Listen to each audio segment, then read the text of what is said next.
आजाद भाई कहाँ मिलेंगे? वो अंदर मिलेंगे। तुम्हारी यहाँ भी मित्रता है? सब धर्म एक हैं गुरु। अस्सलाम वालेकुम भाई, क्या बोलते हैं? वालेकुम अस्सलाम।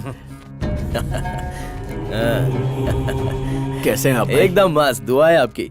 आजाद भाई, यहाँ थोड़ी देर आराम कर लें अगर आपकी अनुमति हो तो। उसने तो हमें एक समान बनाया, लेकिन हम धर्म में बंट गए। लोग तो उसको अलग अलग नाम से पुकारते हैं, लेकिन रब तो सबके लिए एक ही है ना केदारी भाई। शुक्रिया ठीक है, आप आराम कीजिए।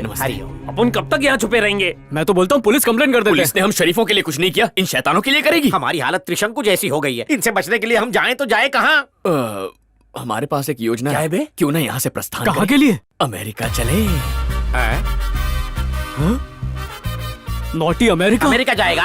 तेरे दिमाग को मिर्गी आई है क्या? वहाँ जाके चर्च में रामायण का पाठ पढ़ेगा? मैं नहीं जाऊंगा, मुझे इंग्लिश नहीं आती। अरे गुरुजी, हमारी बात तो सुनिए। भारत से हर वर्ष कितने लोग वहाँ जाते हैं? उन्हें पुजारी की जरूरत नहीं पड़ती होगी क्या? अब वहाँ भी मंदिर बन गए हैं। अगर हम अमेरिका जाते हैं तो हमें 2 लाभ मिलेंगे। पहला, हमें इन कसाईयों से छुटकारा मिलेगा, और दूसरा, दिन दुगनी रात चौगनी दक्षिणा कमाएंगे गुरु। यहाँ 1 रुपया 1 रुपया है, लेकिन वहाँ $1 70 रुपए होते हैं। अपनी वरिष्ठ बुद्धि को जरा सा होशियारी का धक्का लगाएंगे तो लाइफ स्वाहा होगी। वहाँ पूजा और पूजा दोनों कर सकते हैं। वो लोग किल कर देंगे अगर यहीं पर रुके रहे। इससे अच्छा अमेरिका जाकर चिल करते हैं अमेरिका ना। जाए मेरी टूटी फूटी जूती, मैं अपने प्राणों का प्रण लेता हूँ। मैं क्या, मेरी आत्मा भी अमेरिका नहीं जाएगी?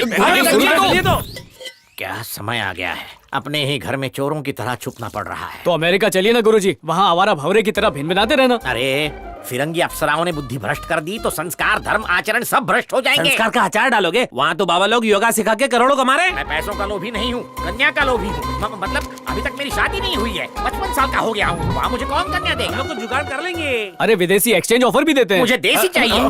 देसी मुर्गी और देसी घी अच्छा लगता है। लड़की और दारू तो विदेशी होनी चाहिए। मान जाइए छोड़ ना, दे। गुरुजी टिकट भी सस्ती चल रही है। अरे चुप रहो, मेरे दिमाग का होम अरे हवन गुरुजी, मत वहाँ पे करो। बहुत कुछ कर सकते हैं। बच्चों के खिलौने, बड़ों के खिलौने। अरे पोटली, ये तो तालपत्री है। तालपत्र ये कैसे गिरे? केदारनाथ जी गुरुदेव। अरे ये पूर्वजों के जमाने के तालपत्र हैं, नीचे कैसे गिरे? इन्हें संभाल के रखना चाहिए। मेरे पुरखों ने मेरी किस्मत एडवांस में लिख रखी थी। सोचो वो कितने एडवांस ज्योतिषी होंगे। गुरुदेव, वैसे आपने कभी अपना भविष्य पढ़ा है? हाँ हाँ, दिखा।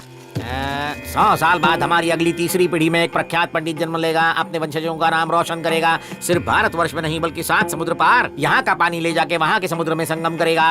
विदेश में जाके वहाँ की देशी कन्या से विवाह रचाएगा। इसका मतलब है कि आप विदेश नहीं गए, इसीलिए आपकी शादी नहीं हो पाई। आपके महान पुरखों ने सब पहले से लिखा हुआ है। ये लाइन कभी नजर नहीं आई, बहुत बार पढ़ा है। आपने अवश्य पढ़ा होगा, पर आप इतने व्यस्त रहते हैं कि भूल गए होंगे। एक बार हम अमेरिका चले जाएं तो बद्रीनाथ को दुल्हनिया मिलेगी और हमारा श्राद्ध भी नहीं नहीं होगा। नहीं नहीं नहीं, अमेरिका का पानी मुझे सूट नहीं करेगा।